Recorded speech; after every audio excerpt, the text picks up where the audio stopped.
the patients that required dialysis early after LVAD, 1/3 had renal recovery to the point where they no longer needed dialysis, 1/3 continued to need dialysis after hospital discharge, and 1/3 died before leaving the hospital.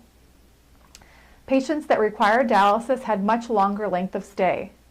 In particular, it was often challenging to find a dialysis center willing to accept a patient with an LVAD, which contributed to those long hospital stays.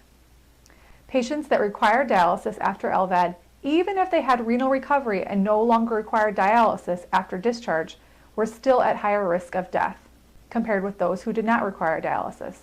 They were also at higher risk for future GI bleeding.